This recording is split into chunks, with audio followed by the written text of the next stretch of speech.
আসসালামু আলাইকুম। কেমন আছেন সবাই?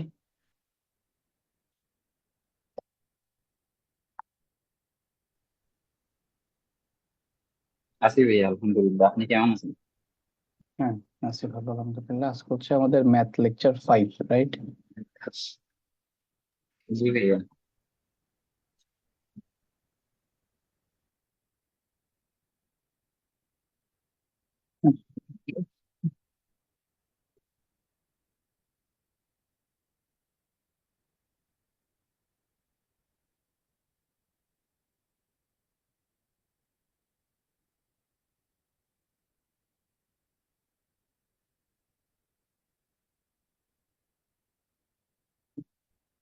লেকচার 5 হচ্ছে ইন্টারেস্ট নিয়ে আর কি। লেকচারটা ভালো লেকচার।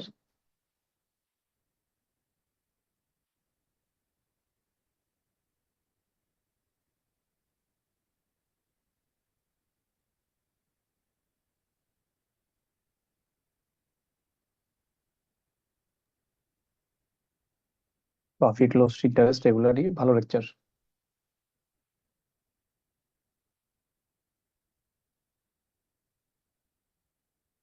লেকচার 4 এর হোম টাস্ক সব করছেন?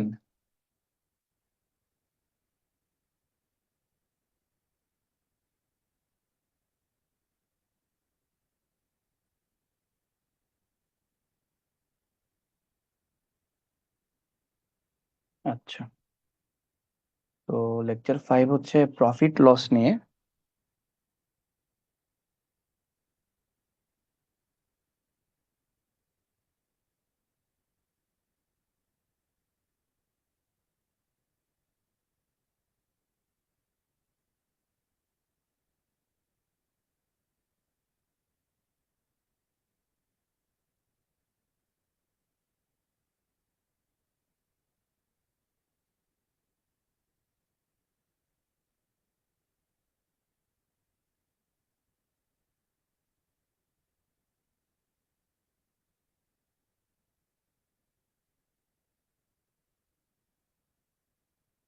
আচ্ছা,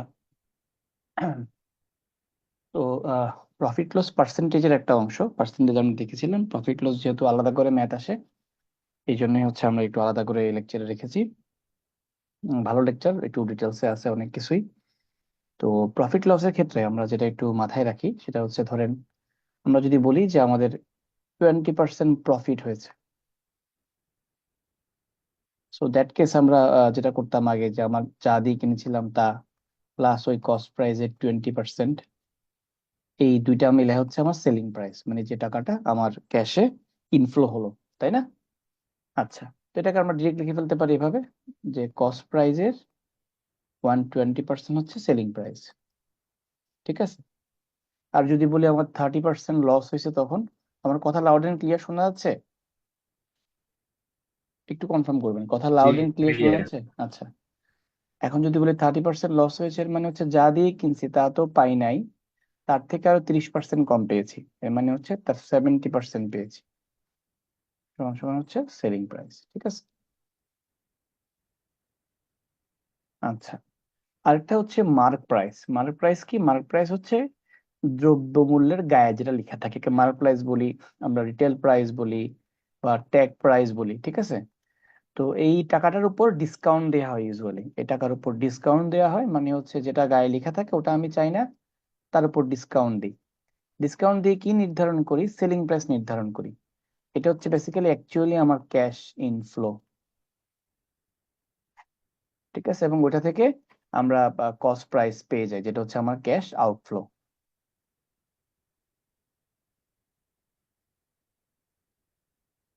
তাহলে দেখেন, আমাদের কস্ট প্রাইস কিন্তু ম্যাক্সিমাম টাইম ফিক্স থাকে।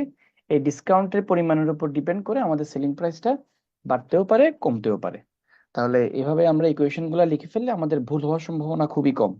যে প্রফিট হোক আর লস হোক, আমরা একটা বেসিক ইকুয়েশন ধরে যখন আগাবো, তখন দেখা যাবে আমাদের ইউজুয়ালি আর কি, ইউজুয়াল কেসে অর ইন মোস্ট কেসেস দেখা যায় ভুল হওয়ার সম্ভাবনা বেশ কম থাকে। এই জন্য একটা প্যাটার্ন ধরে আগানোটা সেফ এবং বেটার। ঠিক আছে। তো বেসিক কিছু প্রবলেম ধরে আমরা একটু একটু করে আগাই। যেমন একটি খাতা 36 টাকায় বিক্রি করলে যত ক্ষতি হয়, 72 টাকা বিক্রি করলে ঠিক তার দ্বিগুণ লাভ হয়। খাতাটির ক্রয় মূল্য কত? ধরলাম তার ক্রয় মূল্য হচ্ছে এক্স টাকা। তাহলে যখন 36 টাকায় বিক্রি করব আমার ক্ষতি হয়। ক্ষতিটা কত? যেহেতু ক্ষতি হয় তাহলে এক্স মাইনাস 36। এবং 72 টাকায় বিক্রি করলে যে লাভ হয় ওটা হচ্ছে কত? 72 মাইনাস এক্স। তাহলে বললো যে আমার যে লসটা হচ্ছে, একটু বাংলা ইংলিশ, যেটা লস হয় এক্স মাইনাস 36, ওই লসটা হচ্ছে আহ লসের পরিমাণটা হচ্ছে আহ তার দ্বিগুণ লাভ হয়, মানে যেটা লস হয় তার দ্বিগুণ হচ্ছে আমার প্রফিট হয়। ঠিক আছে না? ইকুয়েশনটা বুঝতে পারছেন কিনা দেখেন তো। ইকুয়েশনটা ক্লিয়ার? জি ভাইয়া বুঝছি। আচ্ছা, তো সিম্পলিফাই করি। 2x মাইনাস 72, 72 মাইনাস এক্স,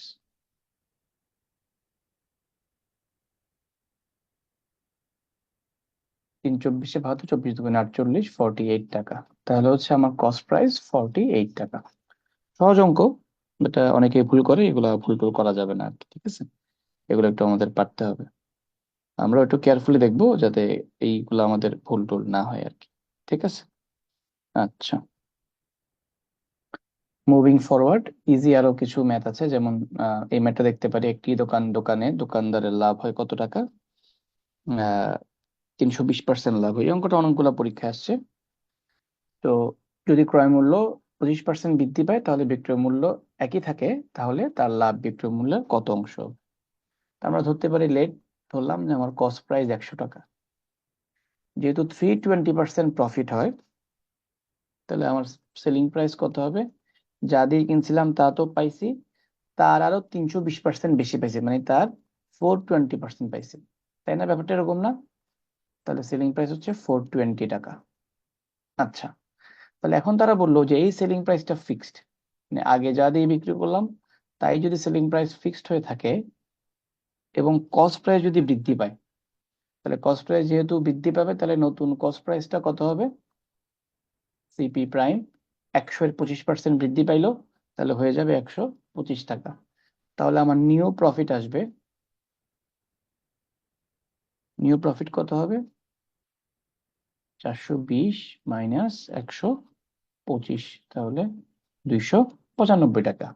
এখন আপনাকে কি বের করতে বললো? যে লাভ বিক্রয় মূল্যের কত অংশ।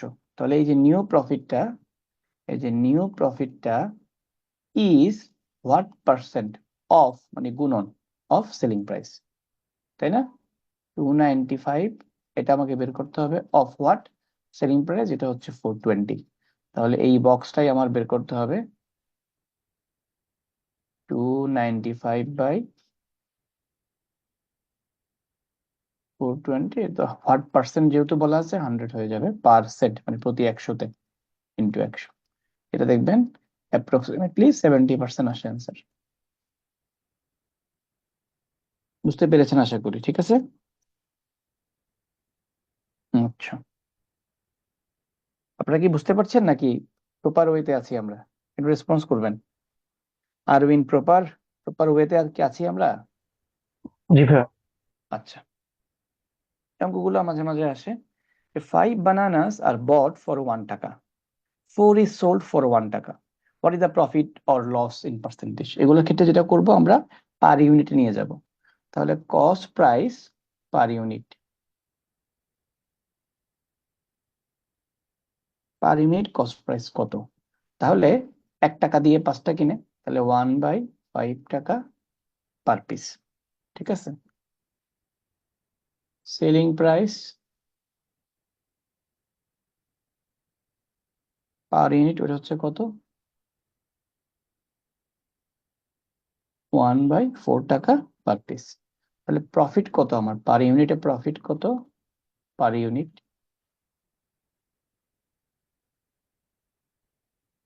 1/4 মাইনাস 1/5। তো এভাবে আমরা একটা প্যাটার্নে বের করতে পারি। আরেকটা কিভাবে, এখান থেকে তো আমরা প্রফিট বের করে প্রফিট ইয়ার কত পার্সেন্ট বের করতে পারি। আরেকটা কিভাবে বের করতে পারি দেখেন, এভাবে করে তো আমরা করতে পারবো, যেটা ইউজুয়াল প্রসেস। আরেকটা করতে পারি কিভাবে, যেটা দেখাইলাম, যে কস্ট প্রাইজের কত পার্সেন্ট হচ্ছে সেলিং প্রাইস, এটা যদি পেয়ে যাই, তাহলে এই যে ভ্যালুটা, ও যদি 100 থেকে বেশি হয় তাহলে লাভ হইলো, 100 থেকে কম হইলে লস হইলো, খুবই সহজ। তাহলে এইটাই ভ্যালুটা বের করবো আমরা। আমার কাছে এটা কমফোর্টেবল লাগে এবং আমার মানে এটা এটা করলে সহজে ভুল টুল হয় না আর কি।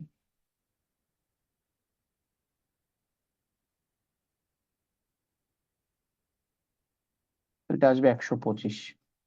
তাহলে কস্ট প্রাইজের 125% হচ্ছে সেলিং প্রাইস, তাহলে প্রফিট কত পার্সেন্ট বলেন তো? 25%। ক্লিয়ার? বুঝতে পেরেছেন কিনা? আর এখান থেকে করলে কত হইতো? 20, 5 - 1, 1/20। তাহলে 1/20 অফ 1/5 ইন্টু 100। তাহলে 20 উপরে 5, 25%, একই জিনিস। I guess clear? হ্যাঁ, আমি এর পরে যাই। আচ্ছা, মুভিং ফরওয়ার্ড। এখানে বলা আছে দ্য ইন্টারেস্ট চার্জ, জুম করে দিই।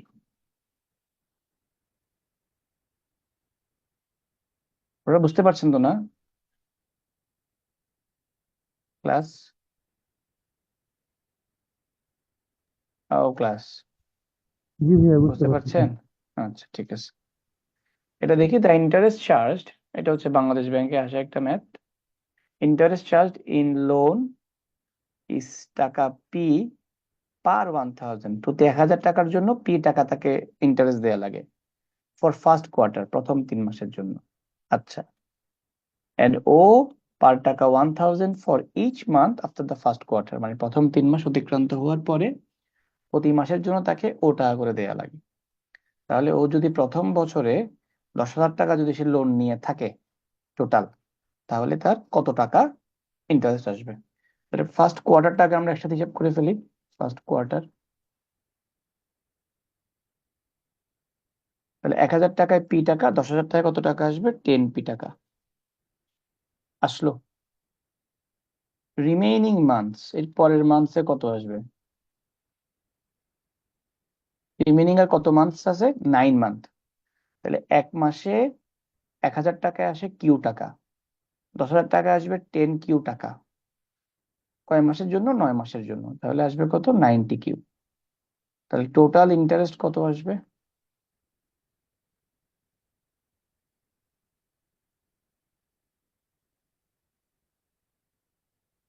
তাহলে 10 যদি কমন নেই,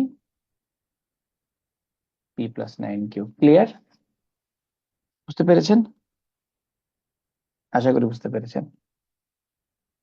ওকে, one bought x number of pen at the rate of টাকা 7 and 2x number of another pen at the rate of টাকা 10।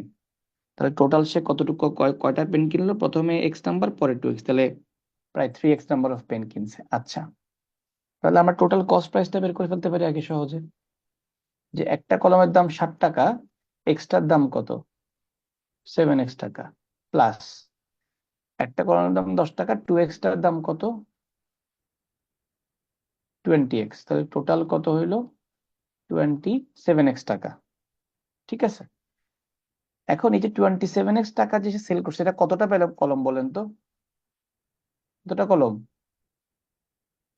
3x। 3x কলম, ভেরি গুড। আমরা বের করব কস্ট প্রাইস পার ইউনিট। যদি বের করি তাহলে এই যে 27x টাকা হচ্ছে 3x কলমের দাম। তাহলে একটা কলমের দাম কত? 9 টাকা পার পিস। সহজ কথা।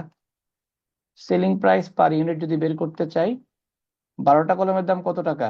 96 টাকা। একটার দাম করে কত? 8 × 12 = 96, তাই না? 8 টাকা। তাহলে তো লাভ না লস হইলো? লস হইলো।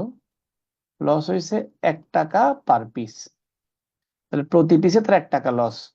তাহলে ও যদি টোটাল 720 টাকা লস করে থাকে, তাহলে টোটাল নাম্বার অফ পেন কত বলেন? 720 টাকা লস করছে ডিভাইডেড বাই 1 টাকা পার পিস। তাহলে মোট কতটা কলম সে লস করছিল? এত পিস কলম। বুঝতে পেরেছি আমরা? বুঝতে পেরেছি কিনা বলেন তো? জি ভাইয়া। জি ভাইয়া বুঝছি। আচ্ছা, বাবু made a profit of 20% by selling a product. আচ্ছা, এই টাইপের অঙ্ক অনেকগুলো আছে এবং এগুলা খুব ফ্রিকোয়েন্টলি পরীক্ষায় আসে। তো একটা প্রোডাক্ট বিক্রি করে তার 20% লস হইলো, যদি সে আরো 10% কমে কিনতে পারতো এবং প্রথমে যে দামে বিক্রি করছে তার চেয়ে যদি কত টাকা বেশি দিয়ে বিক্রি করতে পারতো আমি জানি না, তাহলে তার 40% লাভ হইতো। তো বলছে যদি অ্যাকচুয়াল মানে এই যে দেখেন উড রিসিভ 24 টাকা মোর, তাহলে এই যে উড রিসিভ 24 টাকা বেশি রিসিভ করতো, আমরা কি জানি যে ক্যাশ যেটা ইনফ্লো হয় এটাকে আমরা কি বলি? সেলিং প্রাইস বলি না, তাই কিনা? এই 24 টাকা মোট দিয়ে কি বোঝাচ্ছে? বোঝাচ্ছে যে নিউ সেলিং প্রাইসটা আগের সেলিং প্রাইস থেকে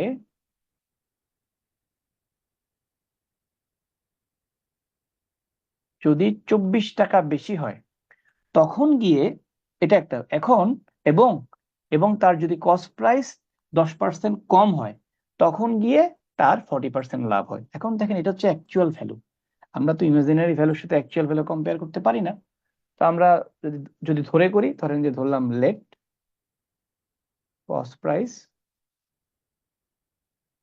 100 টাকা, কস্ট প্রাইস 100 টাকা, এখন ধরেন তার কি হয় 20% প্রফিট হিসেবে বিক্রি করে, তাহলে সেলিং প্রাইস কত হবে? 120 টাকা। এটা হচ্ছে অ্যাকচুয়াল ঘটনা। এখন বলা আছে ইফ যদি সে আরো 10% কমে কিনতে পারতো, নিউ সেলিং প্রাইস তাহলে কয় টাকা হবে? 90 টাকা। And sold it at 40% profit, যদি তার 40% লাভ হইতো, তাহলে 40% লাভ যে হবে এটা কার উপর? 100-র উপর না 90-এর উপর? কার উপর বলেন তো? 90-এর উপর। 90-এর উপর, ভেরি গুড। তাহলে 90-এর 10% কত? 9। 40% কত? 4 নং 36, তাহলে 90 126 টাকা, তাই না? এটা ভাই হচ্ছে একটা আমার নিউ কোশ্চেন, সেলিং। হ্যাঁ ভাইয়া বলেন। আচ্ছা এখানে যে 40% প্রফিট হয়েছে, এটা কি বলা আছে যে 90 টাকার উপরে যে প্রফিট হয়েছে নাকি এই দেখেন অরিজিনাল যে ইফ, প্রাইসের উপর প্রফিট এই হয়েছে? দেখেন ইফ ইফ এটা পার্সেন্টেজ দেয়া, যদি সে ওই প্রোডাক্টটা 10% কমে কিনতে পারতো তখন তার 40% লাভ হইতো। আমার কথা বুঝতেছেন? তা লাভটা আমরা কিসের উপর হিসাব করি? কস্ট প্রাইসের উপর হিসাব করি। তাহলে যদি আমি 10% কমে কিনতাম, দেন আমার 40% লাভ হইতো, তাহলে লাভটা যখন এই যে 40% 10% কমে কেনার পরে আপনার তো কস্ট প্রাইস চেঞ্জ হয়ে যাবে 90 টাকা, গিভেন দ্যাট এই সিনারিও আর কি, তখন আপনি লাভ কি এটার উপর হিসাব না করে আগেরটার উপর কেন হিসাব করবেন? বুঝতে পারছেন? জি ভাই বুঝছি। আচ্ছা, তাহলে এখন এই যে নতুন যে সেলিং প্রাইসটা, এই নতুন সেলিং প্রাইসটা আগে সেলিং প্রাইস চেয়ে কয় টাকা বেশি? 6 টাকা বেশি। এখন আমরা কম্পেয়ার করব, ওরা বলছে যে অ্যাকচুয়াল যে সিনারিও এখানে কত টাকা বেশি? 24 টাকা বেশি। তাহলে 6 টাকা যখন ডিফারেন্স থাকে বা বেশি হয়, তখন আমি কস্ট প্রাইস কয় টাকা ধরছিলাম? 100 টাকা ধরছিলাম। তাহলে 24 টাকা যখন ডিফারেন্স হবে তখন আমার কস্ট প্রাইস কত হবে? তার 4 গুণ, 400 টাকা হবে। অ্যান্সার হচ্ছে এ আমেরিকা। বুঝতে পেরেছি? এটা এক্স ধরে করা যাবে না বলেন তো? এক্স ধরে করা যাবে? কথা বলে না। জি ভাইয়া যাবে।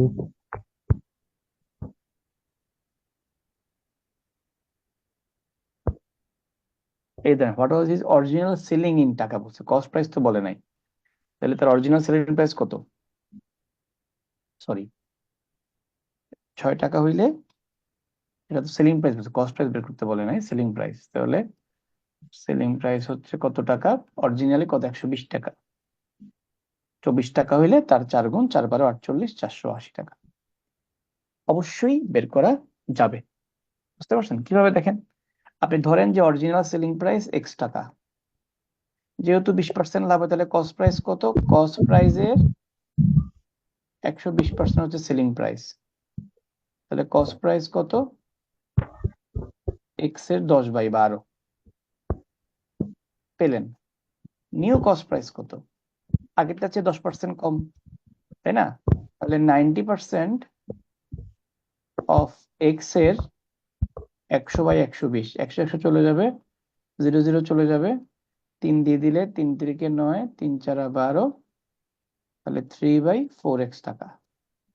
আচ্ছা, নিউ সেলিং প্রাইস কত হবে তাহলে? নিউ সেলিং প্রাইস বলছে কি যে তার 24 টাকা বেশি, তার নিউ সেলিং প্রাইস হচ্ছে আগের সেলিং প্রাইস থেকে 24 টাকা বেশি।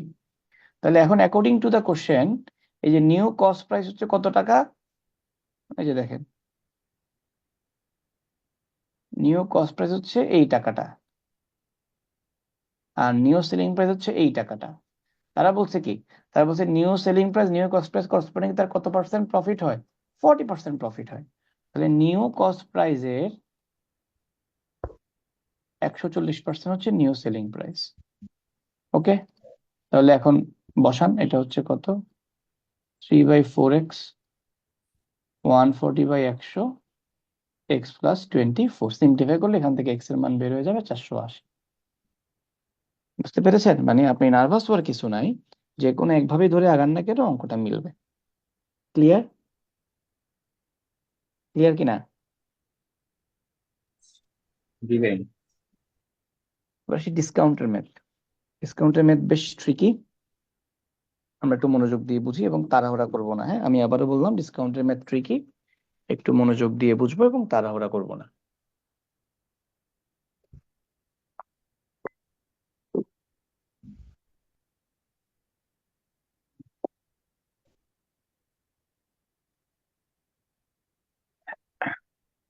এখানে আমাদের ইউজুয়ালি কি হয়, যেটা বলছিলাম যে আমাদের ট্যাগ প্রাইস দেয়া থাকে, ট্যাগ প্রাইস থেকে বা মানে মার্কআপ প্রাইস দেয়া থাকে, ওই প্রাইসের উপর ডিসকাউন্ট দিই। ডিসকাউন্ট দিলে এরপরে যেটা পাই ওটা সেলিং প্রাইস, এবং ওইটার উপর আমার প্রফিটটা হিসেব হয়। তো এটা কনসেপ্ট, এক্সাম্পল বলে, এক্সাম্পলটা বললে অঙ্কটা আপনাদের একদম পানির মতো ক্লিয়ার হয়ে যাবে। কোশ্চেনটা হচ্ছে এরকম যে ট্যাগ প্রাইসের উপর 20% ডিসকাউন্ট দেওয়ার পরেও, ডিসকাউন্ট দেওয়ার পরেও একজন দোকানদারের 20% প্রফিট থাকে। আপনাকে বলা হলো যদি ওই দোকানদার ট্যাগ প্রাইসের উপর 20%-এর জায়গায় 25% ডিসকাউন্ট দেয়, তাহলে তার প্রফিট কত হবে? বুঝতে পেরেছেন? আচ্ছা, ওকে, আমরা ধরলাম যে ট্যাগ প্রাইস 100 টাকা। তাহলে 100 টাকার উপর ডিসকাউন্ট দেয়, 100 টাকার উপর কত পার্সেন্ট ডিসকাউন্ট দেয়? সে প্রথমে 20% ডিসকাউন্ট দেয়। তাহলে ডিসকাউন্ট দেওয়া মানে কি, যেটা গায়ে লেখা আছে ওই পুরো 100 টাকা সে চাচ্ছে না, তার 20% সে ছেড়ে দিছে, তাহলে তার কত পার্সেন্ট চাচ্ছে বলেন তো? 80% ইকুয়ালস টু সেলিং প্রাইস। তাহলে সেলিং প্রাইস কত আসবে? 80 টাকা। ঠিক আছে, এখন এই সেলিং প্রাইস 80 টাকা আসার পরেও তার কত পার্সেন্ট লাভ হয়? 20% প্রফিট হয়। তাহলে কস্ট প্রাইস কয় টাকা হবে? যেহেতু 20% লাভ হয়, যা দিয়ে কিনছি তা তো পাইছি, তার আরো 20% বেশি পাইছি, ইকুয়ালস টু সেলিং প্রাইস 80। তাহলে কস্ট প্রাইস কত? 80 ইন্টু 10/12, এটা মনে হয় কত আসে? এটাকে ধরেন আমরা ওই পূর্ণ সংখ্যায় রেখে দিই বা ফ্র্যাকশনে রেখে দিই, দিলে ধরেন যেটা আসে কত? 200/3। এটা কিভাবে রেখে দিলাম। আচ্ছা, এখন বললো কি যে যদি সে কি করতো, যদি সে 20% ডিসকাউন্ট না দিয়ে 25% ডিসকাউন্ট দিত, তাহলে ডিসকাউন্ট যদি সে চেঞ্জ করে দেয়, কি চেঞ্জ হবে আমাদের বলেন তো? কোন কোন এলিমেন্টটা চেঞ্জ হবে? সেলিং প্রাইস, কস্ট প্রাইস, না ট্যাগ প্রাইস? কোনটা চেঞ্জ হবে? ও যদি 20%-এর জায়গায় এখন 25% ডিসকাউন্ট দেয়, তাহলে আমাদের কোন এলিমেন্টটা চেঞ্জ হবে? Selling price. Selling price change হবে। এটা চিন্তা করার কি আছে? আপনারা কি মনোযোগ দিচ্ছেন না? হ্যাঁ, দেখেন, তাহলে এখন তার new selling price, new selling price হবে কি, ট্যাগ প্রাইসের আগে ছিল 80%, এখন হবে কত? 75%। তাহলে এখন তার নিউ সেলিং প্রাইস কত টাকা? 75 টাকা। তাহলে এখন তার নতুন প্রফিট কত? বা প্রফিট আমরা কিভাবে বের করতে পারি? ওই যে কস্ট প্রাইসের কত পার্সেন্ট হচ্ছে নিউ সেলিং প্রাইস, কারণ কস্ট প্রাইস তো চেঞ্জ হয় না, তাই না? ওটা তো ওইটার জায়গায় আছে, আমি ডিসকাউন্ট চেঞ্জ করার কারণে আমার কি চেঞ্জ হয়েছে, সেলিং প্রাইস চেঞ্জ হয়েছে। তাহলে এই ভ্যালুটা যদি আমরা বের করি, এটা আসবে কত, 75 ইন্টু 100, 200/3, 3 চলে যাবে উপরে, তাই না? সো 2, এটা আসবে কত, 112.5। 112.5 এর মানে হচ্ছে কস্ট প্রাইজের যদি 112.5% যদি সেলিং প্রাইস হয়, প্রফিট হয়েছে না লস হয়েছে? প্রফিট প্রফিট কত পার্সেন্ট হয়েছে বলেন? 12.5%। বুঝতে পারছেন কিনা বলেন? ক্লিয়ার সবাই? যে একটা ট্যাগ প্রাইস, অঙ্কটা কিন্তু কঠিন আছে, এটা প্রায় প্রত্যেক পরীক্ষায় আসে, মনোযোগ দিয়ে বসেন। ট্যাগ প্রাইসের উপর 20% ডিসকাউন্ট দিলেও তার 20% প্রফিট হয়।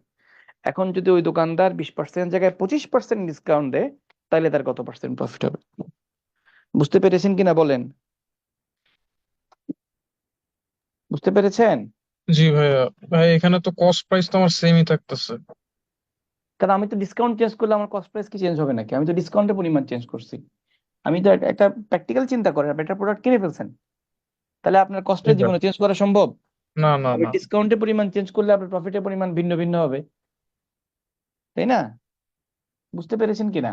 জি ভাই, বুঝতে পেরেছি। এতটুকু বুঝার পরে যেখানে ভুলটা করি ওইটা বুঝাবো, এতটুকু বুঝতে পারছেন কিনা বলেন? এতটুকু জি ক্লিয়ার? ভাইয়া। জি ভাইয়া। আচ্ছা, এখন দেখেন যে এই জিনিসটা আমরা করলাম ট্যাগ প্রাইস থেকে কস্ট প্রাইস দিয়ে গেলাম। যদি উল্টা করে করি, আমি ধরলাম কস্ট প্রাইস 100 টাকা, ধরতে পারি না?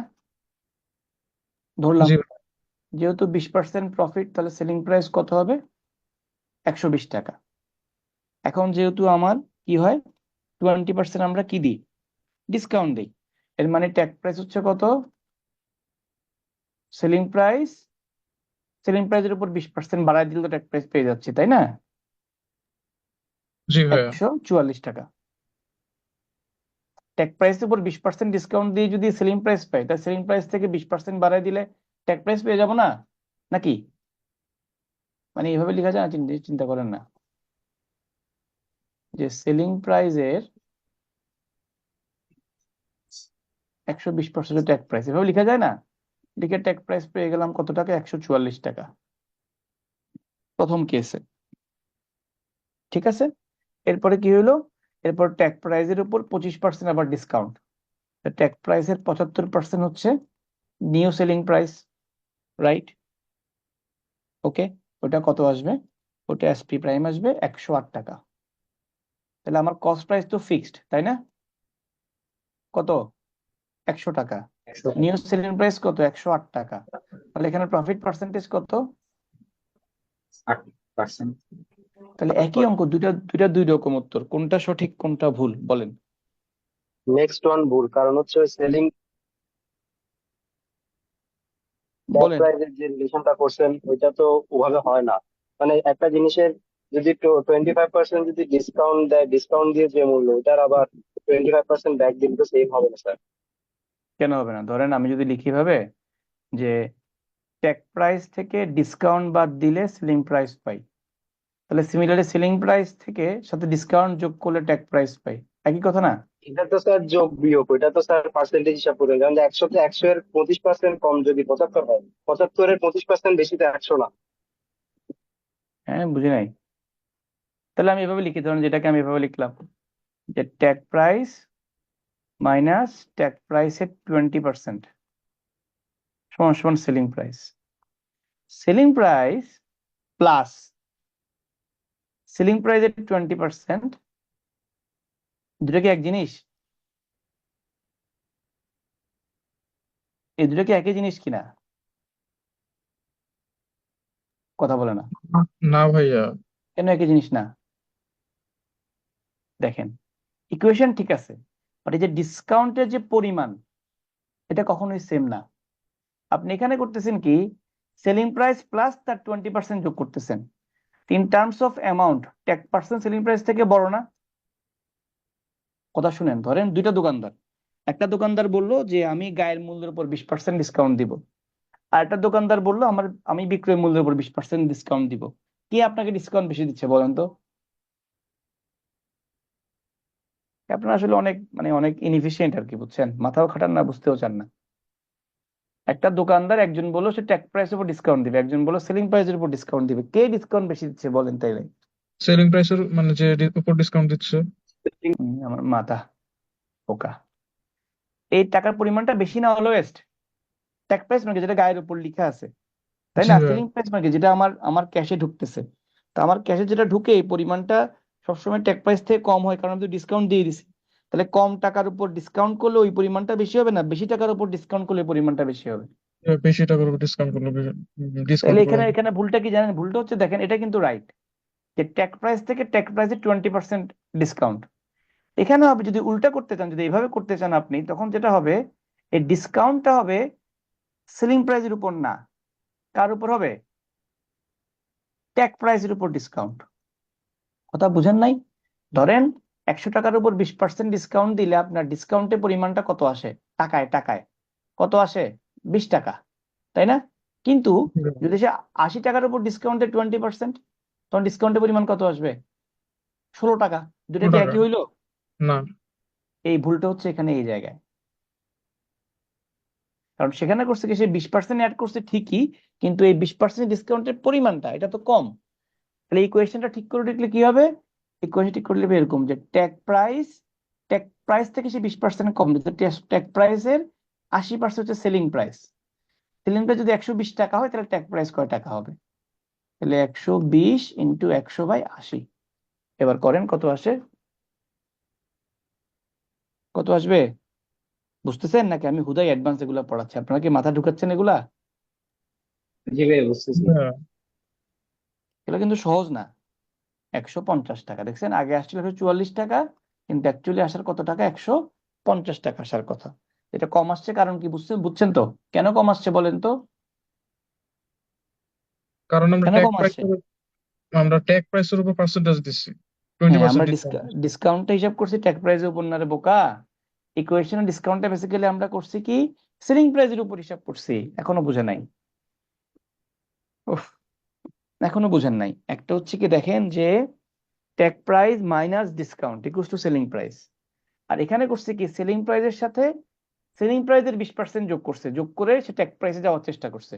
কিন্তু সেলিং প্রাইসের 20% যে অ্যামাউন্টটা, ওই অ্যামাউন্ট আর ট্যাগ প্রাইসের 20% অ্যামাউন্ট কি একই জিনিস হইলো? না না কখনো না। একই জিনিস না। মানে ও করছে যে টিপি minus DC equals to SP, এটা যে কথা, সে চিন্তা করছে কি যে SP plus DC equals to টিপি, এটা তো একই কথা। এটা এটা ওইদিকে গেলে প্লাস হয়ে যায়, তাই না? কিন্তু এখানে ডিসকাউন্ট হিসাব করছে কিভাবে? ট্যাগ প্রাইসের 80%। আর এখানে ডিসকাউন্ট হিসাব করছে কিভাবে? সেলিং প্রাইসের 20%, সরি, ট্যাগ প্রাইসের 20%, এখানকার সেলিং প্রাইস 20%। তাহলে ইন টার্মস অফ ডিসকাউন্টের যে অ্যামাউন্ট, পার্সেন্টেজ না, অ্যামাউন্টটা, টাকার পরিমাণটা কি দুই জায়গায় সমান হবে? না না না। বুঝতে পারছেন? এখানে করছে কি, এখানে সে ডিসকাউন্টটা হিসাব করছে ওইভাবে, ডিসকাউন্ট হিসাব করছে কি দিয়ে? সেলিং প্রাইসের 20%।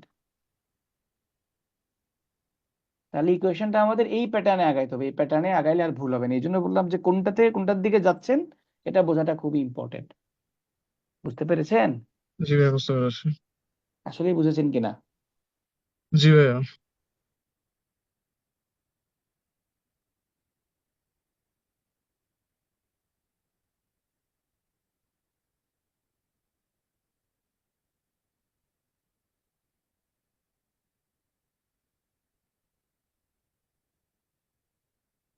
আচ্ছা,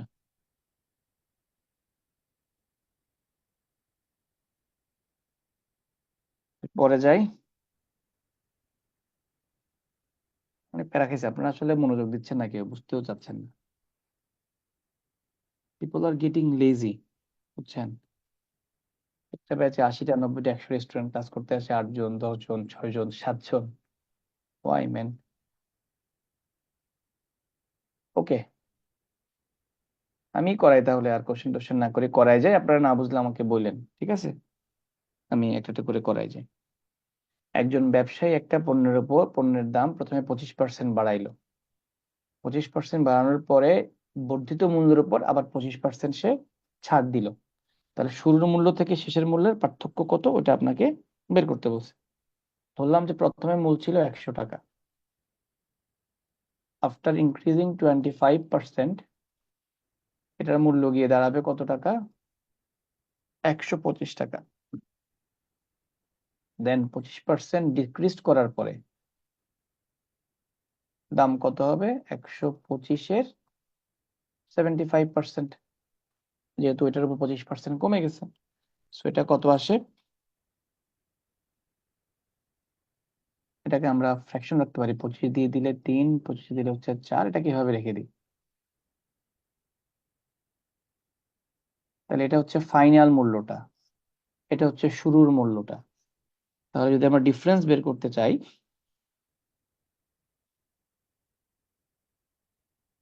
তাহলে 125 ইন্টু 3/4 মাইনাস 100, তাহলে 4, তাহলে তো কমে গেল, তাই না? কমলো, কত পার্সেন্ট কমলো? 25/4। তাহলে কতর উপর কমলো? ছিল 100, 25/4 কমলো, তাই না? 25/4, তাহলে 6.25%, তাহলে এত পার্সেন্ট পরিমাণ কমে গেল। বুঝতে পেরেছেন? আশা করি বুঝতে পেরেছেন। একই রকম এটা একটু দেখি, একটু আগে যে অঙ্কটা করালাম ঠিক তার মতো জুম করে দিয়ে বলুন।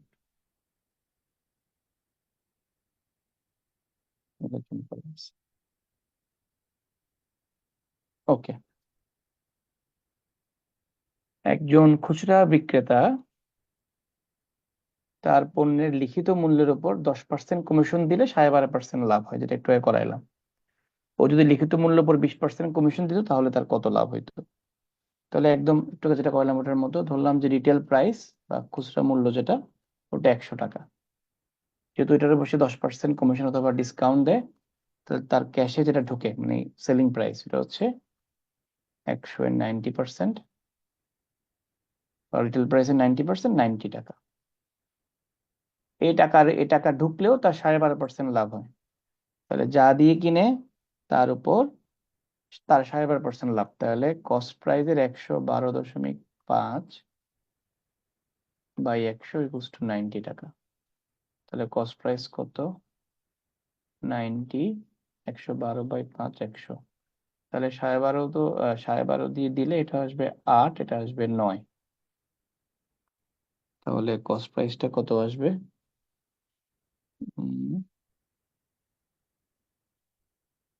2 দিয়ে দিলে হচ্ছে 4, ফ্র্যাকশন কেন আসতেছে?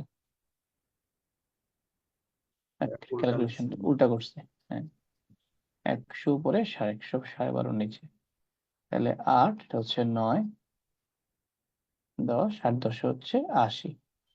তাহলে কস্ট প্রাইস হচ্ছে 80 টাকা। এখন আমার এই কস্ট প্রাইসটা ফিক্সড। এখন যদি সে 10% জায়গায় 20% ডিসকাউন্ট দেয়, আমার সেলিং প্রাইস চেঞ্জ হয়ে যাবে। ওটা আসবে কত? 100 এর উপর রিটেল প্রাইস, তার উপর 80% বা 80 টাকা। তাহলে এটা আমার নিউ সেলিং প্রাইস, এটা আমার কস্ট প্রাইস। তাহলে আমার কোনো লাভ কোনো লস নাই, লাভ ক্ষতি কিছুই হবে না। বুঝতে পারছি আশা করি।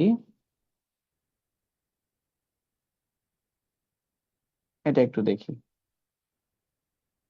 এখানে বলা আছে হচ্ছে a salesperson bought an item for taka x, marked up by 50%। তাহলে শুরুতে ছিল এক্স টাকা, সেটার দাম 50% বাড়াইছে, মানে এটার দাম হয়ে গেছে এক্স এর 150/100%,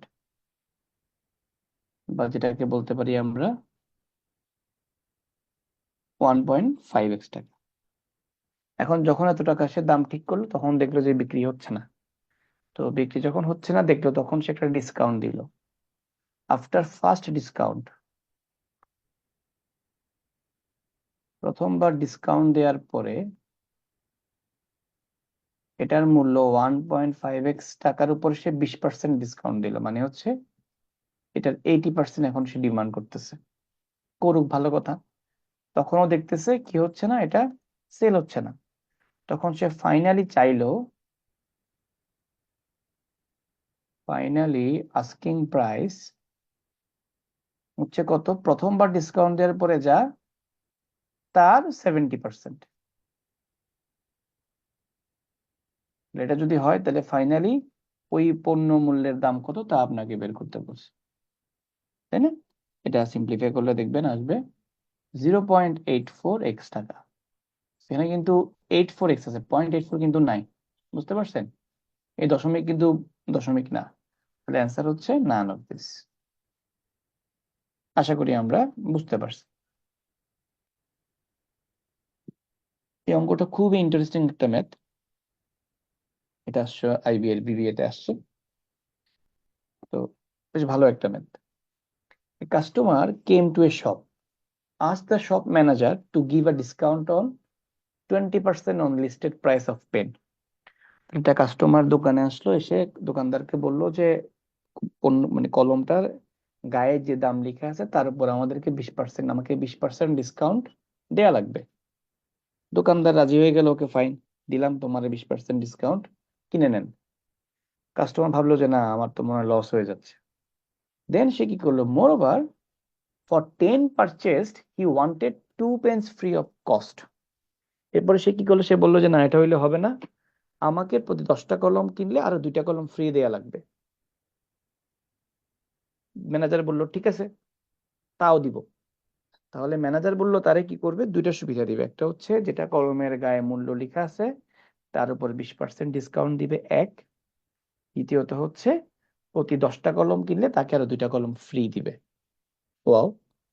ম্যানেজার দেখলো যে তাকেও ডাবল সুবিধা দেওয়ার পরেও ম্যানেজারের 20% প্রফিট থাকে। ক্রয় মূল্যের উপর ম্যানেজারের 20% কি থাকে, প্রফিট থাকে। এটা যদি হয় তাহলে আপনাকে কোশ্চেন করতে বলছে যে ম্যানেজারের যদি কস্ট প্রাইস এক্স টাকা হয়, তাহলে ওই কলমটা লিস্টেড প্রাইস মানে সে গায়ে চাইছিল কত টাকা বা এই গায়ে লেখা ছিল কত টাকা, ওটা বের করতে বলছে।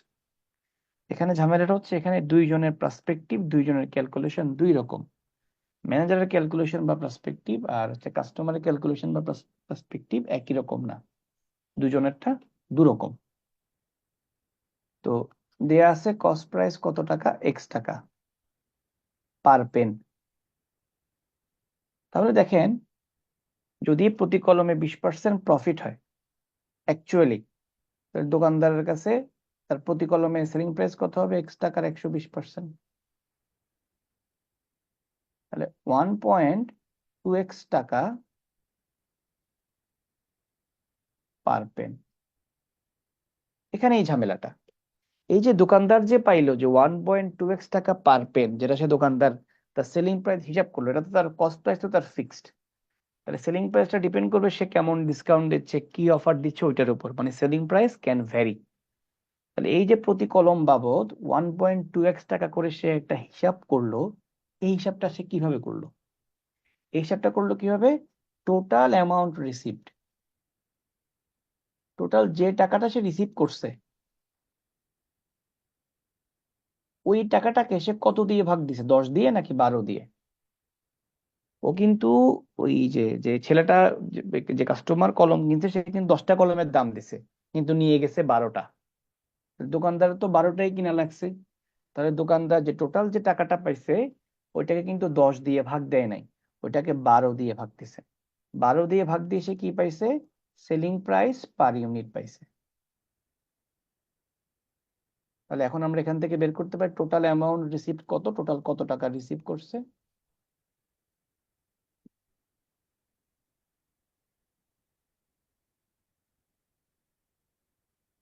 1.2x ইন্টু 12, সো 14.4x টাকা টোটাল সে রিসিভ করছে। কে রিসিভ করছে, দোকানদার। তাহলে দোকানদার যে টাকাটা রিসিভ করছে এই টাকাটা কে দিছে, ওই কাস্টমার দিছে। তাহলে কাস্টমারের হিসাব থেকে, কাস্টমারের যে পার্সপেক্টিভ, কাস্টমারের পার্সপেক্টিভ থেকে কাস্টমার প্রতি কলম বাবদ কয় টাকা দিছে পার পেন, এটা কিভাবে পাবো, কাস্টমার মোট তাকে যে টাকাটা দিছে এই টাকাটা কাস্টমার কয়টা কলম হিসাব করে দিছে, 10টা কলম হিসাব করে দিছে। তাহলে এই টাকাটাকে যদি 10 দিয়ে ভাগ দেই তখন পাবো যে কাস্টমার কত করে দাম ধরছে, কাস্টমার অবশ্যই বেশি ধরছে, 1.44x টাকা পার পেন। তাহলে এখানে এই ঝামেলাটা, selling price C, customers perspective, তাহলে কাস্টমার হিসাবে কিন্তু সেলিং প্রাইসটা অলওয়েজ বেশি হবে। কারণ কি, কাস্টমার তো 10টা কলমের দাম দিচ্ছে এবং দোকানদার ওই কলমটাকে 12টা কলমে ডিসবার্স করে নিচ্ছে। এই জন্য দোকানদারের কাছে পার ইউনিট সেলিং প্রাইসের টাকাটা অবশ্যই কাস্টমারের টাকার চেয়ে কম। তাহলে কাস্টমারের কাছে, কাস্টমার হিসাব হচ্ছে যে প্রতি কলম বাবদ আমি তাকে 1.44x টাকা দিলাম, দিয়ে 10টা কলম নিয়ে তাকে মোট 14.4x টাকা দিলাম। এই টাকাটা রিসিভ করলো দোকানদার। দোকানদার রিসিভ করে এটাকে 12 দিয়ে ভাগ করলো, ভাগ করে সে তার প্রতি কলম বাবদ সেলিং প্রাইসটা বের করলো এবং সে প্রতি কলম বাবদ কস্ট প্রাইস জানে, ওইখান থেকে সে তার প্রফিট পার্সেন্টেজটা জানে। মিলে গেছে? এখন আমাদের বের করতে হবে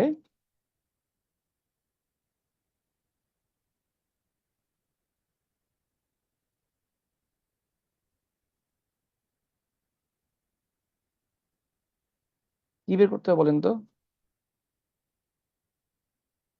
বের করতে হবে লিস্ট প্রাইস। লিস্ট প্রাইস মানে হচ্ছে দোকানে যে দামটা লেখা ছিল। তাহলে যে দামটা লেখা ছিল, কাস্টমার বলছে কি ওই টাকার উপর আমাকে 20% ডিসকাউন্ট দেন। তাহলে ওই টাকার যে 80% চাইছে কে, কাস্টমার, ওটাই হচ্ছে selling price from customers perspective. তাই না? তাহলে এখান থেকে আমরা লিস্ট প্রাইস বের করতে পারি। তাহলে সেলিং এটা কত, 1.44x ইন্টু 100/80। এটা করলে আসে কত, 1.8x টাকা পার পেন। তাহলে প্রতি কলম বাবদ 1.8x টাকা লিখেছিল, তারপরে 20% ডিসকাউন্ট দিয়ে এই আলাপটা হয়েছে আর কি। খুবই ভালো একটা ম্যাথ, আশা করি বুঝতে পারছেন। আপনারা কি বুঝতে পারছেন অঙ্কটা? কারো কোনো কনফিউশন আছে? বুঝতে পারছি ভাইয়া। তো ভালো একটা ভাইয়া অঙ্ক। লাস্টের এই যে লিস্ট প্রাইসের পার্টটা একটু যদি আবার একটু যদি বলতেন। মানে কতটুকু পর্যন্ত বুঝছেন বলেন? আমি এই যে last selling price from customer perspective ওইটা পর্যন্ত বুঝছি, এরপরে তাহলে যে অংশটা আসছে তাহলে বাকিটা ওইটাই। তো সহজ। তাহলে কাস্টমার যে, মানে কাস্টমার যে দামাদামি করে প্রতিটা কলমের দাম যে 1.44x টাকা সেট করছে, এটা কেমনে সেট করছে? একটা গায়ে মূল্য লেখা ছিল, কত টাকা লেখা ছিল, ওইটা তো আমাকে বের করতে হবে, তাই না? ওটা হচ্ছে লিস্ট প্রাইস। যেটা লেখা ছিল ওইটার উপর কাস্টমার কত পার্সেন্ট ডিসকাউন্ট চাইছে, 20% ডিসকাউন্ট চাইছে, তাই না? তাহলে লিস্ট প্রাইসের 80% কাস্টমার দিছে, দিয়ে প্রতি কলম বাবদ কয় টাকা দিছে, 1.44x টাকা দিছে। ওইখান থেকে পেয়ে গেছি গায়ে কত টাকা লেখা ছিল। বুঝতে পারছেন বুঝছি এবার? ভাই। ভালো math, not an easy one. ভাই ম্যাথটা লিস্ট প্রাইস ধরে করা যায় কেন? হ্যাঁ হ্যাঁ, অবশ্যই করা যেত, উল্টা করে করা যেত, কোনো সমস্যা নাই। ট্রাই করবেন, না পারলে আমারে বলবেন, আমি রিভিউ ক্লাসে দেখাই দিব। অবশ্যই করা যাবে। যদি আপনি আসলেই বুঝে থাকেন অবশ্যই করা যাবে। ঠিক আছে।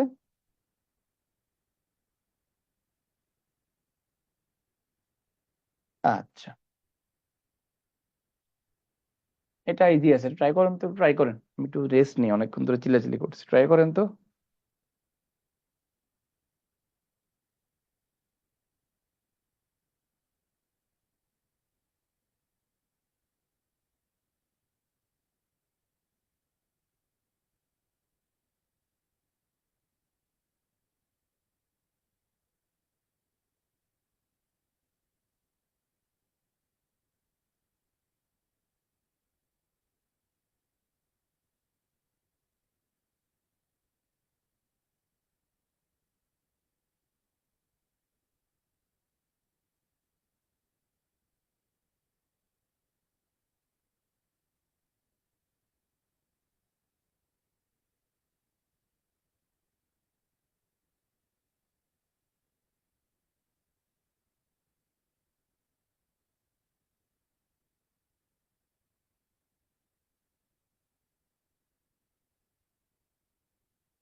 ভাইয়া 230।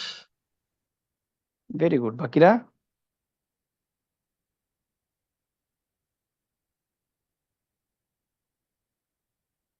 বাকিরা পারেন নাই?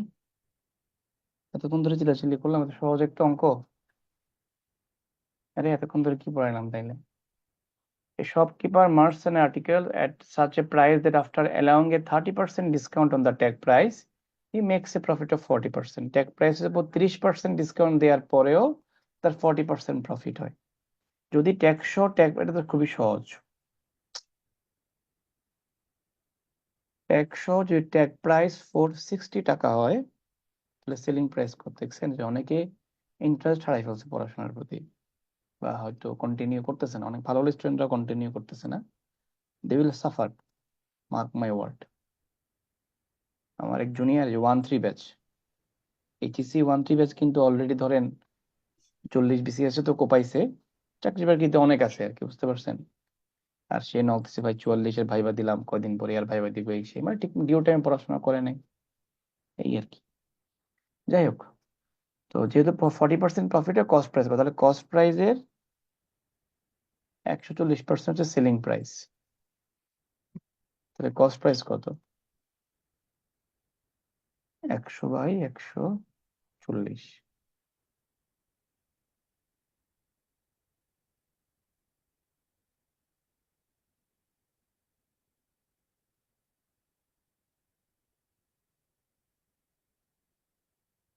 230 টাকা। আশা করি বুঝতে পারছেন। আচ্ছা, সিম্পল ইন্টারেস্ট, এগুলা খুবই সহজ। সিম্পল ইন্টারেস্টের ফর্মুলা কি? I equals to PNR। Simple ইন্টারেস্টের ম্যাথ আইবি তে আসে, কিন্তু কম্পাউন্ড ইন্টারেস্ট প্রায় আইবি স্কিপ করে যায়। তো আই হচ্ছে ইন্টারেস্ট, পি হচ্ছে মূলধন, এন হচ্ছে সময়, আর হচ্ছে রেট অফ ইন্টারেস্ট, এটাকে আমরা 100 দিয়ে ভাগ করে দেই আর কি, সুদের হার যেহেতু থাকে। সিম্পল ইন্টারেস্টের কনসেপ্ট কি? সবসময় সুদের পরিমাণটা একই থাকবে, কখনো বাড়েও না কখনো কমেও না। মানে হচ্ছে যদি 100 টাকা যদি হয় আপনার মূল টাকা, ইন 1 ইয়ার আপনি ইন্টারেস্ট পাইলেন 20 টাকা, পরের বছরের 100 টাকায় আপনি আবার 20 টাকা পাবেন, পরের বছরও আপনি 20 টাকাই পাবেন। তাহলে 3 বছরে আপনার মূলধন কিন্তু 100 টাকাই, আর ইন্টারেস্ট হলো কত টাকা? 60 টাকা, পাইলেন 160 টাকা। কিন্তু কম্পাউন্ড ইন্টারেস্টে কি হবে? Scenario change. 100 টাকায় প্রথম বছরে পাইলেন 20 টাকা, পরের বছর 100 টাকায় 20 টাকা তো পাবেন, আগের 20 টাকার উপর 10%, 20% পাবেন আবার। 20 টাকা 10%, 2 টাকা 4 টাকা, তাহলে 24 টাকা পাবেন। এর পরের বছর কি হবে? ওই আগের বছরের 24 টাকা তো পাবেনই, প্লাস তার উপর আরো 20% পাবেন, তাহলে 2.4, তাহলে 4.8। টোটাল ইন্টারেস্ট কত টাকা পাইলেন? 3×20=60, এদিকে 4, এদিকে আবার 4.8, 68.8 টাকা। তাহলে 100 যোগ 68.8, তাহলে 100। এটাই হচ্ছে কম্পাউন্ড ইন্টারেস্ট এবং সিম্পল ইন্টারেস্টের মধ্যে পার্থক্য। বুঝতে পেরেছি আমরা যে একটা হচ্ছে ফিক্সড রেট ইন্টারেস্ট আসে, আর একটাতে হচ্ছে ইন্টারেস্টটা সুদের উপর বারবার বারবার রিপিট হয়। ঠিক আছে? কম্পাউন্ড ইন্টারেস্টে আমরা আলাদা করে ইন্টারেস্ট বের করতে পারি না, ডিরেক্ট লিখি যে কম্পাউন্ড সুদাসল, ওটা হচ্ছে মূলধন 1 প্লাস r/100 সুদাসল পাওয়া যায়, এটা কিন্তু সুদাসল, এটা হচ্ছে অনলি সুদ অথবা অনলি ইন্টারেস্ট। ওকে, আচ্ছা। তো দেখি এই অঙ্কটা অনেকগুলা পরীক্ষায় আসছে, সহজ অঙ্ক অনেকবার দিছে, যে একটা মূল টাকা কাউকে ধার দেয়া হইল, 2 বছর পরে ওই টাকাটা হয়ে গেল 720 টাকা, এরপরে আরো 5 বছর পরে ওই টাকাটা হয়ে গেল 1020 টাকা।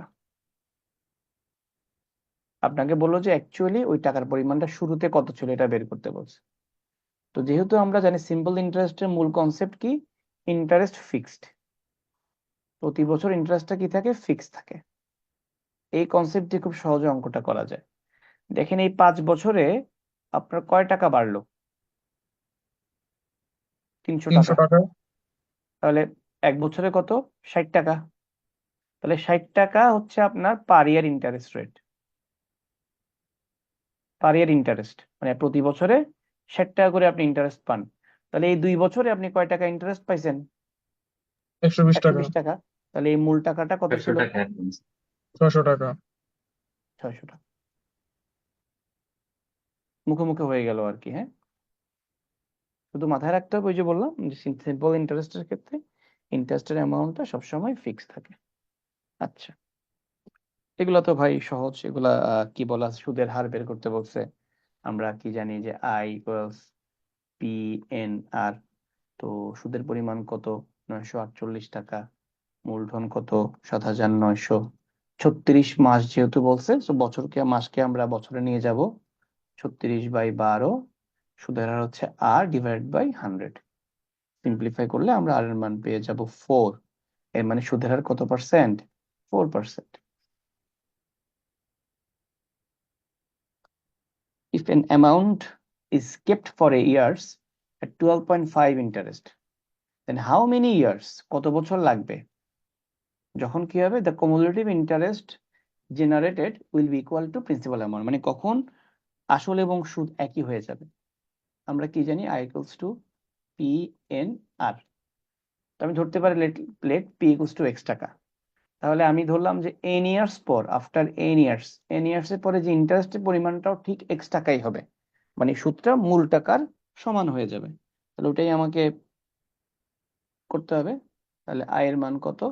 এক্স। পি কত? এক্স। এটা হচ্ছে এন। আর আর হচ্ছে কত? ওই যে 12.5/100। এটা কাটাকাটি আমরা পেয়ে যাব N equals to 8 years.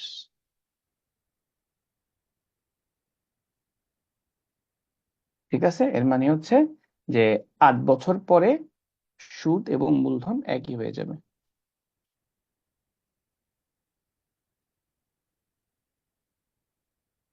Answer হচ্ছে ই, ইংল্যান্ড। আচ্ছা, দেন আমরা এই ম্যাথটা দেখি। Rakib was planning on depositing a certain amount of money each month into a bank.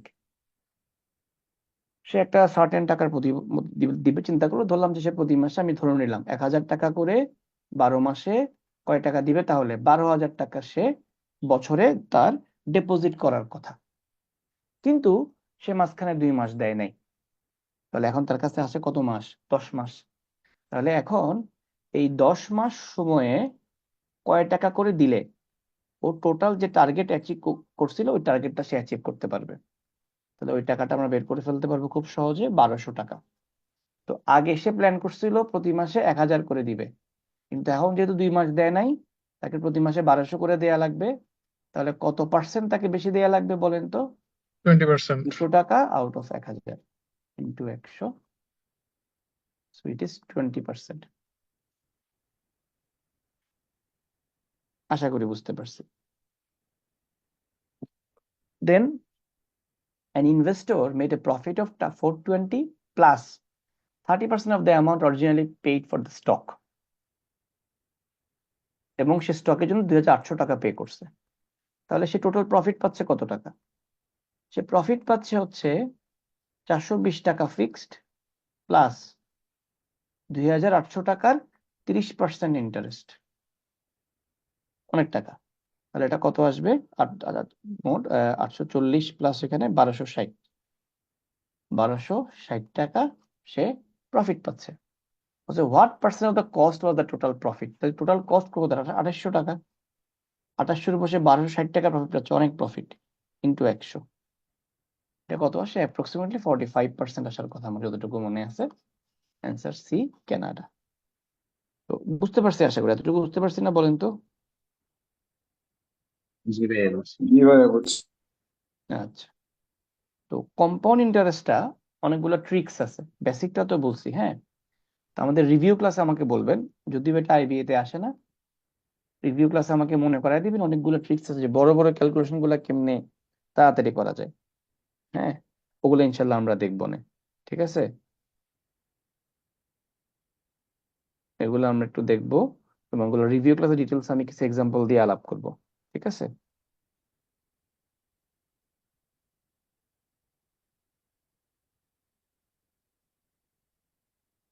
এগুলা তো ভাই সহজ, এগুলা নিয়ে আসলে খুব বেশি প্যারা নেই, আর কিছু নাই। যেমন কি বলা আছে, একটা গ্রামে জনসংখ্যা বার্ষিক 20% হারে হ্রাস পাক, এই জনসংখ্যা 2 বছর আগে এতজন হয়, তবে বর্তমান জনসংখ্যা কত? তাহলে প্রথম দিন যদি এক্স থাকে, 20% হ্রাস পেয়ে হয় 0.8x। এর পরের বছর কত হচ্ছে? 0.8x ছিল, তার উপর আরো 20% হ্রাস, আবার 0.8, মানে 80% আর কি, তাহলে 0.64x, তাই না? তাহলে এই যে 0.64x যেটা, এটাই রিপ্রেজেন্ট করে কাকে? 10,000-কে, কারণ 2 বার কমার পর 10,000 হয়েছে বর্তমানে, তাই না? এক্স এর মান কত? 6,400। অথবা চাইলে আমরা ইকুয়েশন দিয়ে করতে পারি। আমরা কি জানি? c × p × 1 + r/100 to the power n। তো আমি জানি যে ওটা ওই কি বলে, সবকিছু মিলাই বর্তমানে কত হয়েছে, যে কি ছিল, 2 বছর আগে 10,000 হয়, তাহলে সে 10,000 ছিল 1 তো r/100, আর হচ্ছে কত, যেহেতু কমছে এখানে মাইনাস হবে আর কি, যেহেতু কমছে এখানে আর এর মানটা যেহেতু 20% করে কমতেছে, এটা মাইনাস হয়ে যাবে 20/100, এই তো, এই চলে আসবে 6,400। ইজি ভাই জিনিস। এক্স এক্স ভাই আগের মতে এক্স 10,000 ছিল না? না, আগের মতো এক্স উল্টা ধরছি আমি। এক্স ধরছি প্রথমে সে কত ছিল, আচ্ছা। মানে প্রতি বছর 20% করে কমতেছে না? জি জি জি। দাঁড়ান, 2 বছর আগে 10,000 হয়, তাহলে বর্তমান জনসংখ্যা কত এখানে? 0.64 হচ্ছে, × 10,000।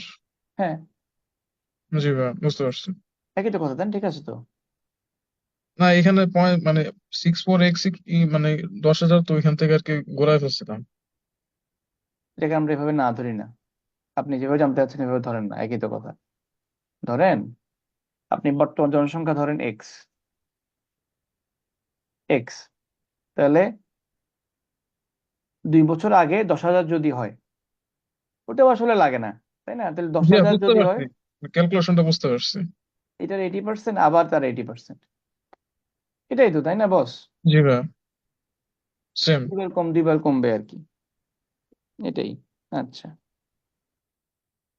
ইওর মান্থলি বিল টাকা 420 টাকা, ইট ইনক্রিজেস 10% আফটার 1 ইয়ার, তাহলে 420 টাকা, 1 বছর 10% বাড়ে, তাহলে 420-এ 10% কত? 42 টাকা, তাহলে বেড়ে কত হবে? 462 টাকা। Again it's increases 20% after 6 months. এখানে খেয়াল করেন, এগুলো কিন্তু অ্যানুয়াল ইন্টারেস্ট রেট মেট কিছু না, এটা অনেকে ভুল করে, এই 20%-কে আবার 2 দিয়ে ভাগ করে 10% করে ফেলে, এটা কিন্তু না। বলছে যে স্ট্রেট, জাস্ট স্ট্রেট, 1 বছর পরে যা ছিল সে আবার 20% বাড়ছে, বুঝতে পারছেন তো? তাহলে 462 10% কত? 46.2 ইন্টু 2, সোজা আলাপ, 20%, বুঝতে পারছেন? বেড়ে কত হয়?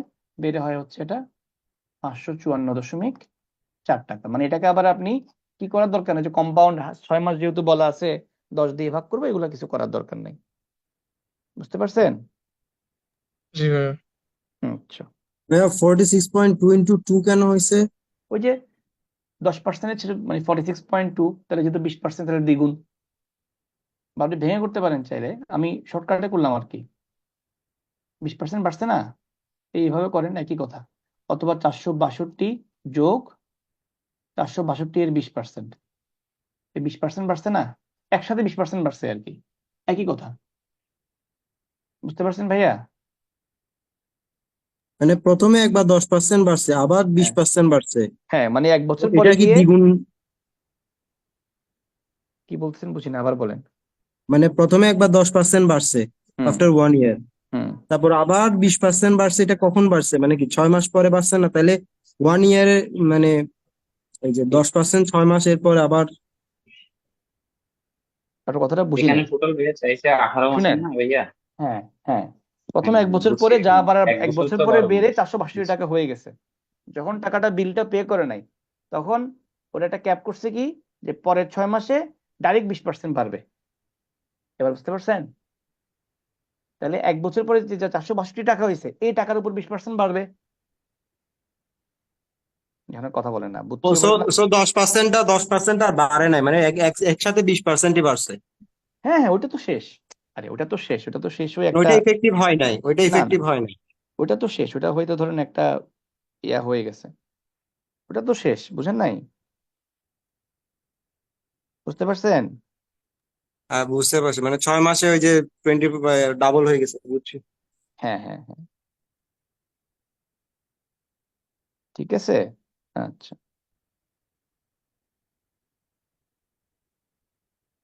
ওকে, একটু জুম করে দিই। এটা আপনি ওই মানে কেন অঙ্কটা আনলাম, ওটা কিন্তু কম্পাউন্ড ইন্টারেস্টের কোনো আলাপ টালাপ, জাস্ট নর্মাল স্ট্রেট হিসাব, বুঝছেন? এটা কিন্তু স্ট্রেট সহজ সহজ হিসাব, যেটা আপনি আবার কম্পাউন্ড ইন্টারেস্টে 6 মাস করার দরকার নাই। আগেরটা বাদ, প্রথমবার 10% বাড়ছে, ওকে ফাইন, এরপর আর 20% বাড়ছে, শেষ, সহজ কথা। বুঝতে পারছেন? আচ্ছা,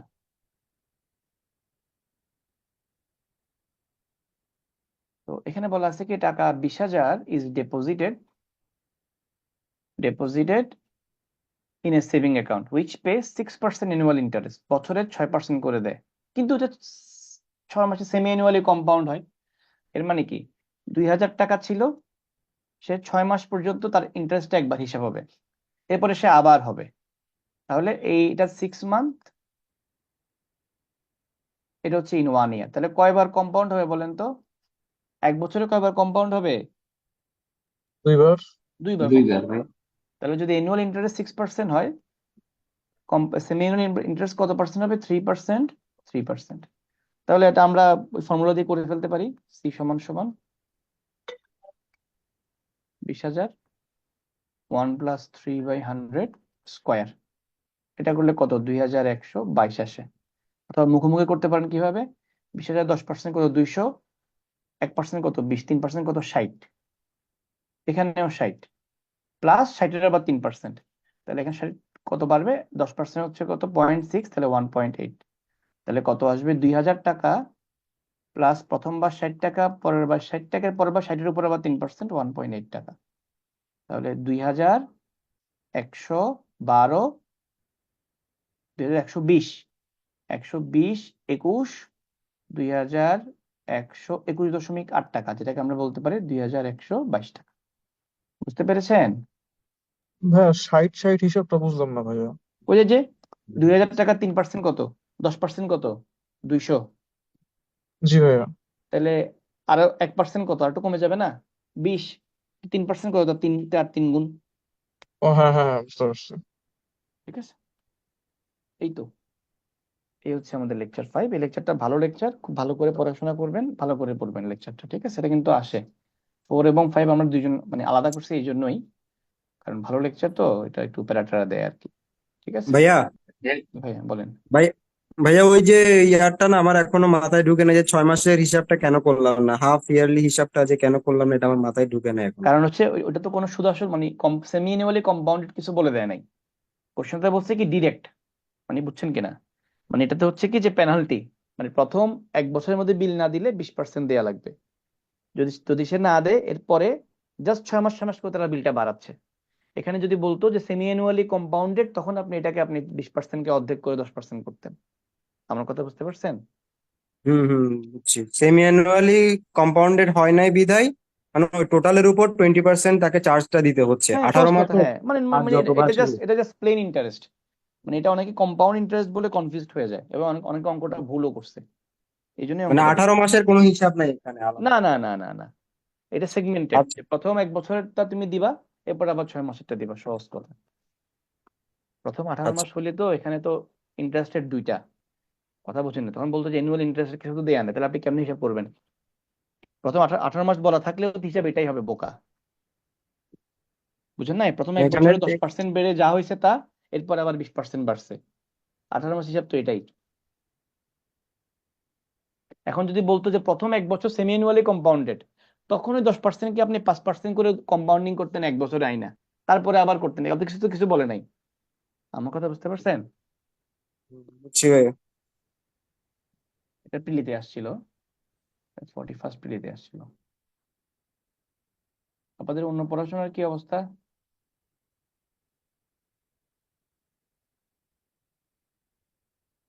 অন্য পড়াশোনার কি অবস্থা? কখন কথা বলেন না। অন্য ভাই পড়াশোনা করতেছেন ইংলিশটার না? অবস্থা ভালো না। ইংলিশ ক্লাস হচ্ছে না? ক্লাস হইতেছে কিন্তু হচ্ছে যে মানে ল্যাকিংসটা বেশি। ইংলিশ, হ্যাঁ ইংলিশ ভালো করে পড়তে ইয়াতে হবে। বারবার করে একটা কথা বলে কি জানেন, ম্যাথ কিন্তু চাইলে একটু প্যারাটা নিলে কিন্তু হয়ে যায়, কিন্তু বস ইংলিশ, ইংলিশ কিন্তু আসলে হুটহাট করে একদিন দুই দিনে হয় না। ইংলিশ কিন্তু একটা অভ্যাস তৈরি করার লাগে, প্রচুর রিডিং পড়তে হবে, প্রচুর ভোকাব শিখতে হবে, একটা কালচারের মধ্যে আসতে হবে, একটা প্র্যাকটিসের মধ্যে আসতে হবে। এটা কিন্তু আপনি একদিন দুই দিনে পারবেন না। এবং একদিন দুই দিনে কারো ইংলিশ ভালো হয় না, এটা ফাউ কথাবার্তা। আপনি দুই চার দিন, এক সপ্তাহ পরে ইংলিশ ভালো করবেন, এটা ইম্পসিবল। মানে রেগুলার রিগোরাস রিডিং না পড়লে, রেগুলার ইংলিশ প্র্যাকটিসে বা চর্চায় না থাকলে ইংলিশে ভালো করা খুব টাফ। এই জন্য প্রচুর রিডিং পড়তে হবে, প্রচুর রিডিং পড়তে হবে। রিডিং পড়ার কোনো অল্টারনেট নেই, বুঝতে পারছেন? রিডিং পড়ার কোনো অল্টারনেট নেই, একদম ক্লিয়ারলি বলে দিলাম। প্রচুর রিডিং পড়তে হবে। পড়েন না, বইটি পড়লে তো ভালো, বিভিন্ন বইটি রিডিং পড়লেন, রিসোর্স থেকে প্র্যাকটিস করলেন, তাই না? পত্রিকা রিডিং পড়লেন রেগুলার। এখন তো ইলেকট্রনিক্স রিসোর্স গুলো বেশ অ্যাভেলেবল হয়ে গেছে। আমার তো বুঝতে পারছেন, পড়তে হবে জি ইংলিশ, ভাই। প্রচুর রিডিং পড়তে হবে, এটার কোনো অল্টারনেট। রিডিং পড়তে পড়তে আপনি বিভিন্ন বাক্যের প্যাটার্ন আপনার মাথায় ঢুকবে, বিভিন্ন জিনিস ভাল লাগবে পড়তে। এটা একদিন দুই দিনে হবে না, এটা কখনোই একদিন দুই দিনে হবে না। এটা একটু টাইম কনজিউমিং ব্যাপার সবার জন্য, এটা আপনার জন্য না যে ভাই আমার জন্য না, আপনার জন্য না, সবার জন্য এটা সেম টাইম কনজিউমিং ব্যাপার। এবং এটা কারোই একদিন দুই দিনে হয় না। এবং যারা মনে করে যে হ্যাঁ অল্প কদিন ইংলিশ পড়ে আমি পণ্ডিত হয়ে গেছি, নট নট লাইকলি। আপনি দেখবেন যত সময় যাবে তত আপনি ইংলিশ শিখা লিখা, বিশেষ করে লিখার ধরন আপনার তত চেঞ্জ হবে, তত আপনি বাক্যের প্যাটার্ন বুঝতে পারবেন। তো আপনার মনে হবে যে হ্যাঁ এটা তো বাক্যটা তো এভাবে লেখা যায়, এটা তো এভাবে চিন্তা করা যায়। এই ব্যাপারটা একদিন দুই দিনে কখনো হয় না, বুঝতে পেরেছেন? এগুলা সময় লাগে এবং জি রেগুলার ভাই। রেগুলার রেগুলার পড়তে হবে, বারবার করে বলে রেগুলার পড়তে হবে, রেগুলার পড়তে হবে। ঠিক আছে, 2 ঘন্টা করে সময় রাখেন না, 2 ঘন্টা করে ইংলিশ রিডিং পড়ে দেখেন আপনি ইংলিশ আপনার ভালো, আপনার এফিসিয়েন্সি বাড়ে কিনা। অবশ্যই বাড়বে, আনডাউটলি বাড়বে, না বেড়ে আসলে উপায় নেই, কিন্তু রেগুলার এফোর্টটা দেয়া লাগবে। একদিন দিলেন, এরপর দিন আর দিলেন না, এগুলা করলে হবে না। রেগুলার এফোর্ট দিলে ইনশাল্লাহ এগুলা বাড়বে। ঠিক আছে, আপনাদের সলভ শিট গুলা, ক্লাস টেস্ট সবই দেয়া আছে গ্রুপে। তো আপনারা ওই যে ড্রাইভ লিঙ্কটাতে, ডেডিকেটেড ড্রাইভ লিঙ্কে দেখে নিয়েন, পড়াশোনা করেন।